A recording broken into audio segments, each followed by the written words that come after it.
sahabat cerdas, bersama kami di Siska Sukmawati YouTube channel. Hari ini alhamdulillah di bulan suci Ramadan kami menyampaikan permohonan maaf lahir dan batin dan selamat menjalankan ibadah, dan semoga amal ibadah kita diterima dan menjadi umat yang lebih baik. Hari ini bersama Bapak Darsyad, Kepala Divisi Pelayanan Hukum dan HAM Kantor Wilayah Kementerian Hukum dan HAM Kepulauan Riau. Assalamualaikum Bapak. Waalaikumsalam warahmatullahi wabarakatuh. Sehat ya Pak? Alhamdulillah sehat. Saya mengucapkan terima kasih nih Pak bisa hadir hari ini bersama saya di YouTube channel Penyuluh Hukum, dan kita akan ngobrol santai bersama Pak Kadif kita tentang surat edaran yang sedang dibicarakan hot nih Pak. Iya. Surat edaran yang membuat kita nggak boleh mudik gitu ya Pak. Iya.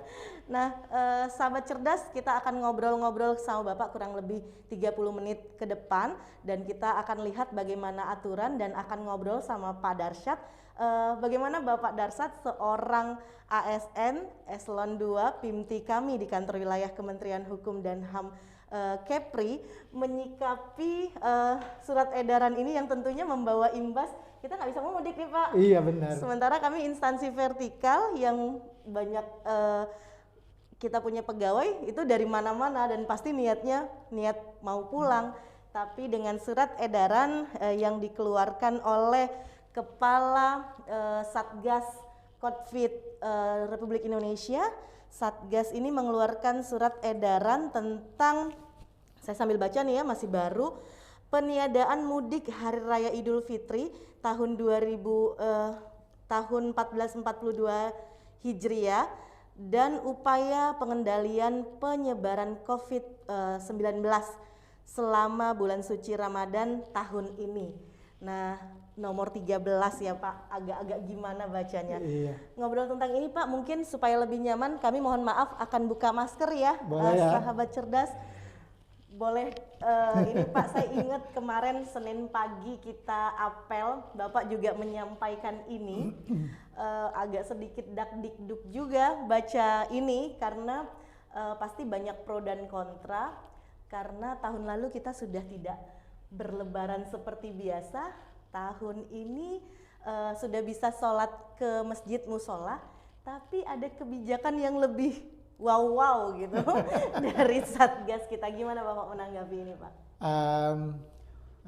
Kita semua ini kan kita lebih ke ASN-nya ya, karena kami di Kementerian Hukum dan HAM instansi vertikal, dan ASN-nya itu bukan hanya lokal dari Tanjung Pinang dan Kepri. Seperti saya ini kan mukimnya di Jakarta, keluarga di Jakarta. Nah tentu ada dampaknya terhadap keluarga. Namun demikian, kita sebagai aparatur sipil negara harus taat pada aturan yang dikeluarkan oleh negara. Itu kan yang paling penting. Nah, kalau kita terkait dengan agama juga, kan di dalam Al-Quran juga kita harus taat kepada Allah, taat kepada Rasul, dan ulil amri. Nah ini yang juga kita perlu cermati bersama. Ini semua kan dalam rangka bagaimana negara itu bisa mengajak masyarakatnya supaya COVID-19 ini bisa selesai cepatlah. Kita kan kepingin cepatnya selesai nih. Nah, kalau pemerintah saja yang semangatnya tinggi, tetapi kalau masyarakat dan ASN-nya kurang, ya tidak bisa membantu. Oleh karena itu kan harus bersama-sama. Walaupun secara kekeluargaan kita dibatasi.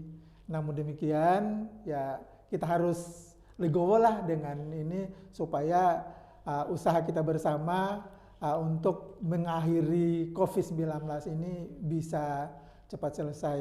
Nah, oleh karena itu kan pemerintah melalui keputusan Presiden nomor 7 tahun 2021 juga sudah membatasi cuti bersama untuk ASN. Hanya 2 hari diperkenankan cuti bersama. Makin sedikit ya Pak? Hanya dulunya ya lumayan banyak ya. Kalau Idul Fitri itu hampir 1 minggu. Sekarang hanya dikasihnya hanya 1 hari, tanggal 12 saja. Nah, kemudian yang kedua, tanggal 24 Desember untuk Natal. Nah, kemudian dilanjutkan juga dengan surat edaran Menteri PAN dan RB nomor 8 tahun 2021. Tentang, saya bacakan juga ya, judulnya panjang banget. Sekarang semua dalam genggaman ya Pak, jadi Iya. kita mengajak masyarakat juga untuk pintar menggunakan teknologi. Iya, tentang pembatasan kegiatan bepergian ke luar daerah dan atau mudik dan atau cuti bagi pegawai aparatur sipil negara di lingkungan di Indonesia. Ini sudah surat edarannya nomor 8 tahun 2021. Nah, salah satu yang membatasi banget kita adalah dulu kan kita kalau kurang cuti bersamanya masih bisa nambah cuti tahunan. Ya. Nah, sekarang jangankan cuti tahunan, kita pulang ke kampung aja dibatasin. Nah, sekarang Nggak kan boleh gitu ya, nggak Pak. boleh. Nah, di dalam surat edaran itu dibatasi bahwa tidak boleh mudik mulai tanggal 6 Mei sampai tanggal 17 Mei. Artinya kan hampir seminggu sebelum Lebaran dan seminggu setelah Lebaran. Padahal masa-masa itu masa-masa kita kumpul sama keluarga. Nah, saya ini udah tahun yang kedua nih. Tahun kemarin juga nggak pulang. Nanti Pak Darshan bisa jadi orang Kepri ya, karena udah 2 kali Lebaran Ya, di. udah dua tahun ini nih nggak pulang. Tapi Ibu nggak pakai nyanyi lagu Bang Toib ya Pak? Nah, 2 kali itu dia. Lebaran gitu, nggak pulang. Oke. Nah, alhamdulillah sih karena ibu juga seorang ASN juga paham. Hanya saja anak-anak yang suka ya kadang-kadang suka komplain. Masa sih lama 2 tahunan kita nggak ngumpul bareng dalam Lebaran. Padahal selama ini mulai dari berkeluarga sampai tahun 2019 ya selalu ngumpul. Nggak pernah ya Nggak, Pak? Pandemi mengajarkan hal berbeda. Belum pernah sama sekali Lebaran itu misah gitu kan. Baru 2 tahun terakhir ini. Nah, ini salah satu pembelajaran untuk kita semua bahwa Allah juga sudah menurunkan penyakit ini sebagai pelajaran untuk manusia yang ada di muka bumi ini. Dan manusia kan harus berusaha. Bagaimana caranya? Kita kan nggak bisa ucuk-ucuk selesai. Harus ada usahanya manusia. Ada proses dan Ada proses dan tahapannya. Kemudian jangan lupa juga berdoa kepada Allah Subhanahu wa taala. Ini yang penting untuk kita bersama. Terus meminta ya Iya. Pak. Pak, saya membaca di surat edaran ini bahwa untuk sosialisasi ini harus dilakukan bersama begitu ya. Jadi sosialisasi tentang surat edaran yang menyatakan kita dilarang mudik dari tanggal 6 sampai dengan 17 Mei ini harus disebarluaskan oleh tokoh masyarakat, kemudian juga kepala daerah, lurah, kemudian wali nagari dan pimpinan perusahaan atau pemberi kerja, kemudian juga kepada media. Dan saya sebagai penyuluh hukum tentunya harus ambil bagian nih. Dan Bapak sebagai pimpinan juga lebih awal mengambil kesempatan dan membuat keputusan untuk menyampaikan ini lebih awal kepada kami. Nah, yang menjadi berat Pak, begitu pro kontra ini muncul gitu ya, banyak pejabat juga yang merasa wah kita harus pulang gitu ya, seperti Bapak juga begitu. Dan saya juga penyuluh hukum jujur saja agak aduh, padahal paman ceritanya mau pulang, adik saya yang di Anambas juga mau pulang, semua terkendala. Tapi mau tidak mau harus menyampaikan informasi ini untuk ikut patuh pada surat edaran. Nah, ini gimana Bapak menyikapi, karena pimpinan kan role model ya Pak? Saya kemarin begitu mendapatkan surat edaran ini dari pusat. Nah, kebetulan kemarin hari Senin kemarin kita apel pagi kan. Nah, apel pagi dalam salah satu amanah saya langsung sampaikan kepada pegawai bahwa ada surat edaran dari Sekjen Kementerian Hukum dan HAM yang dasarnya dari edaran Menteri PAN dan RB terkait yang pertama cuti bersama dan yang kedua pembatasan untuk perjalanan ke daerah, kemudian untuk mudik atau cuti. Saya langsung sampaikan kemarin kepada pegawai. Nah, kalau kita menyampaikan lebih awal lebih bagus kan? Nah, kita kan harus berpikir bahwa kalau pulang itu kan butuh untuk beli tiket. Nah, kalau udah beli tiket gimana? Yeah. Nah, ini makanya kemarin saya langsung punya inisiatif langsung karena sebagai role model langsung menyampaikan kepada pegawai di Kanwil Kementerian Hukum dan HAM Kepri supaya lebih awal tuh lebih bagus. Nah, kemudian yang kedua, kita juga di Kanwil Kementerian Hukum dan HAM itu punya fungsi penyuluhan. Penyuluhan artinya menyampaikan informasi kepada semua orang, kepada masyarakat. Nah, khusus ini kepada ASN. Nah, saya pikir lebih awal juga lebih bagus.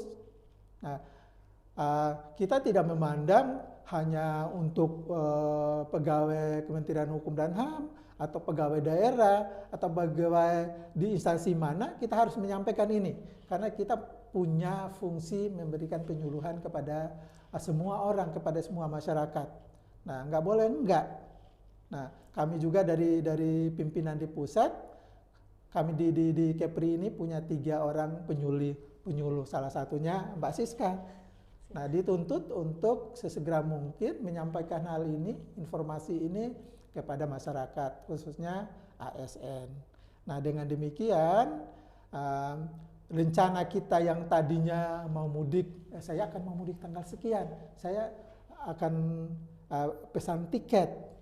Nah, dengan adanya lebih awal ini, insya Allah rencana yang tadinya sudah direncanakan bisa menjadi pertimbangan untuk kita rencana pulang ke kampung. Jadi wajib bagi kami di Kanwil Kementerian Hukum dan HAM untuk memberikan informasi kepada masyarakat khususnya ASN. Ya, jadi seperti yang disampaikan Pak Kadif kita tadi bahwa selain surat edaran yang dikeluarkan oleh Satgas, Kementerian Hukum dan HAM juga punya surat edaran sendiri gitu ya.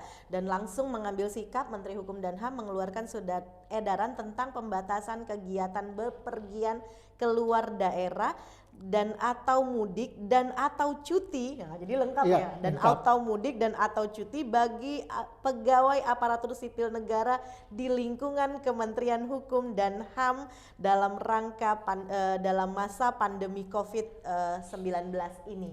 Jadi sesuai dengan surat edaran juga menghimbau untuk kepala daerah untuk menyampaikan ini dan instansi dan lembaga untuk menyampaikan ini juga. Jadi saya juga hari ini berterima kasih dibantu sama Pak Kadif untuk ngobrol tentang ini, untuk menguatkan masyarakat bahwa bukan kalau kita bicara tentang ASN, kita Kementerian Hukum dan HAM punya aturan untuk ASN dan dalam surat edaran itu perusahaan swasta juga punya kewajiban untuk mematuhinya, begitu.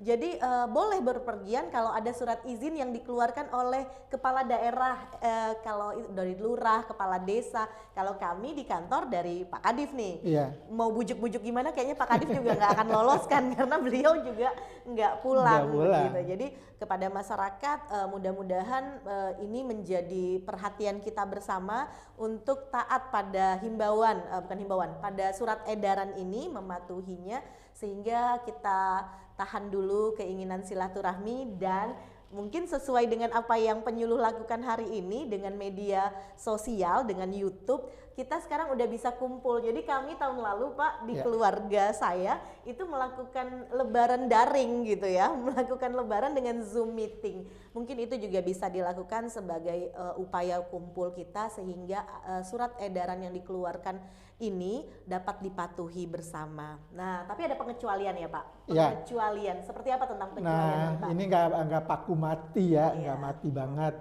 surat edaran ini. Ada pengecualian Kalau ada pejabat yang benar-benar penting, misalnya rapatnya penting banget, masih diperbolehkan, masih diperbolehkan. Tetapi tentu apa yang disampaikan Mbak Siska tadi, ya ada surat perintah ini dikeluarkan oleh minimal eselon 2 di kantor wilayah kalau di tempat kami. Kalau di pemerintah daerah juga seperti itu, karena kita ASN semuanya. Walaupun sudah ada kelonggaran itu sedikit, tapi ada beberapa hal yang juga harus diperhatikan. Tidak ucuk-ucuk langsung aja, tetapi memang harus diperhatikan semuanya dalam rangka untuk pencegahan COVID-19. Misalnya, kita juga harus memperhatikan terkait dengan peta zona risiko penyebaran COVID. Kalau di sananya merah, ngotot mau pergi nggak boleh ya Pak? ngotot kita. Kan risiko untuk kita kan? Iya. Kalau kita ngotot ke sana.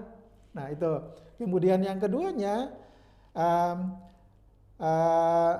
kita juga harus memperhatikan terkait dengan peraturan di daerah kita domisili dan di daerah kita yang kita datangi seperti apa. Nah, harus diperhatikan. Kalau ke sana harus memakai swab, harus swab. Kalau antigen, antigen. Begitu juga kalau masuk di sana, gitu juga. Kemudian yang ketiga, kriteria persyaratan dan protokol perjalanan yang ditetapkan oleh Kementerian Perhubungan. Nah, kalau kita naik pesawat kan harus minimal harus antigen dulu. Kalau enggak itu, ya enggak boleh.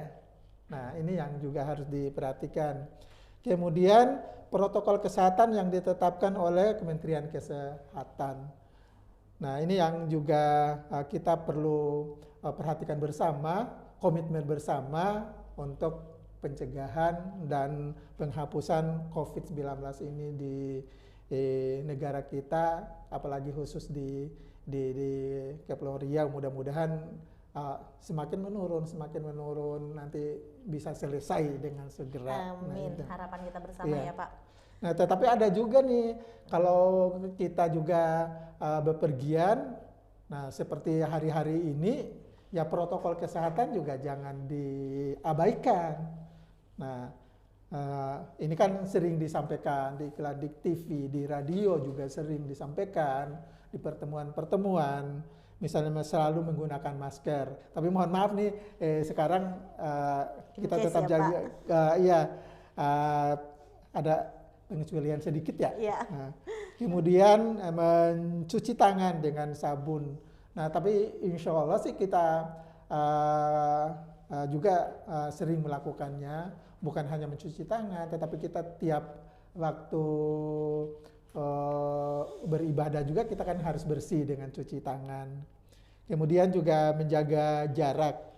Kemudian menjauhi kerumunan. Kemudian juga membatasi mobilitas dan interaksi. Kemudian ada 3 hal lagi tambahannya.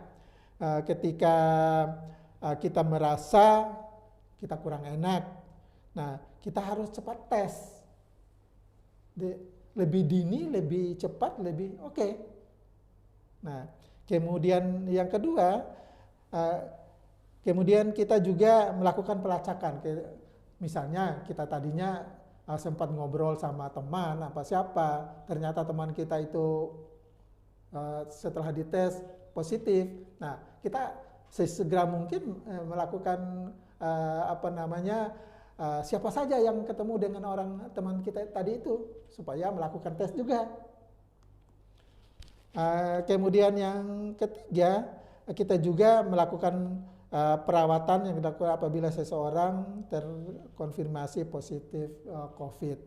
Nah, ini kan yang perlu kita jalani bersama, semuanya dalam rangka pencegahan COVID-19. Nah, ini sekali lagi komitmen ini penting, bukan hanya dari pemerintah, bukan hanya dari ASN, bukan dari hanya perusahaan, tapi seluruh lapisan masyarakat harus melaksanakan ini. Karena kalau hanya sebagian kan kita ketemu juga, ketemu di masjid, ketemu di jalan, ketemu di kantor. Kalau sebagiannya tidak berkomitmen, ya sayang-sayang banget kan. Nah, ini yang perlu kita tingkatkan dan kita kuatkan kepada diri kita sendiri, keluarga, teman-teman di kantor, juga di masyarakat.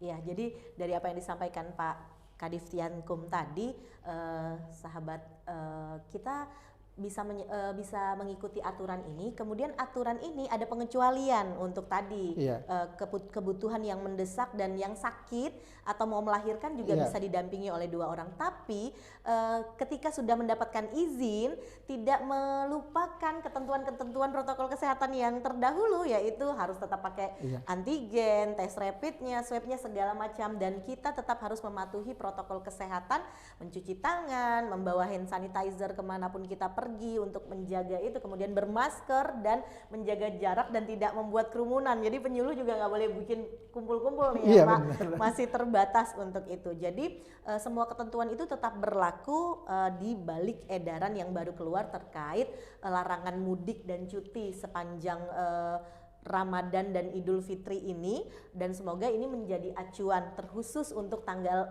6 sampai dengan tanggal 17 Mei ini. Nah, mudah-mudahan ini menjadi himbauan untuk kita semua ya Pak, dan kami di kantor wilayah Kementerian Hukum dan HAM untuk protokol kesehatan nih, mungkin ini kan Pak, kita setiap 3 bulan sekali atau 2 bulan sekali kalau saya tidak salah masih mendapatkan asupan masker, vitamin, dan mudah-mudahan instansi pemerintah terus membantu ASN-nya untuk ikut patuh menggunakan masker, menjaga kesehatan, terlebih di bulan Ramadan. Mudah-mudahan bisa terus menjaga vitalitas tubuh kita sehingga tetap bisa bertugas seperti biasa, menjalankan pelayanan dengan baik dan masyarakat tetap terbantu. Termasuklah memberikan pelayanan untuk mensosialisasikan aturan yang baru atau surat edaran Satgas Kepala Satgas COVID-19 Republik Indonesia tahun ini, begitu ya Pak. Nah, kita sudah ngobrol banyak, saya ingin menguatkan nih Pak, ada sanksi yang bakal diterima, yang akan dikenakan kepada para pihak yang melanggar surat edaran ini. Nah, sanksinya itu adalah bisa dalam bentuk sanksi denda, kemudian sanksi sosial, kemudian sanksi kurungan, juga ada pidana sesuai dengan peraturan perundang-undangan yang berlaku. Jadi kalau kami ASN tentunya ikut aturan ASN ya Pak? Iya, PP nomor 53 tahun 2010. Jadi kalau kita melanggar ya kita ada sanksinya, hukuman disiplinnya. Nah, sesuai dengan surat edaran yang dikeluarkan oleh Kementerian Hukum dan HAM juga, ini harus sudah dilaporkan per tanggal 19 ya Pak. Nah, jadi dari tanggal 6 sampai tanggal 17 kita tidak boleh melakukan mudik, cuti tambahan segala macam, dan tanggal 19 setiap lembaga dari mulai UPT, Kanwil sampai Dirjen semua sudah harus mengirimkan laporannya kepada Menteri Hukum dan HAM per tanggal 19. Bagaimana pelaksanaan dari surat edaran tersebut? Nah, jika di tanggal 19 ada yang tidak melaksanakan, maka siap-siap dengan sanksi ya Pak. Itu. Nah, mudah-mudahan ini dapat menjadi pengetahuan baru, pemahaman baru. Menurut kami ini masih panjang waktunya, masih ada sekitar 2 minggu lagi menjelang Lebaran. Di minggu pertama Ramadan ini kami sampaikan informasi yang telah dikeluarkan oleh pemerintah terkait pencegahan COVID-19.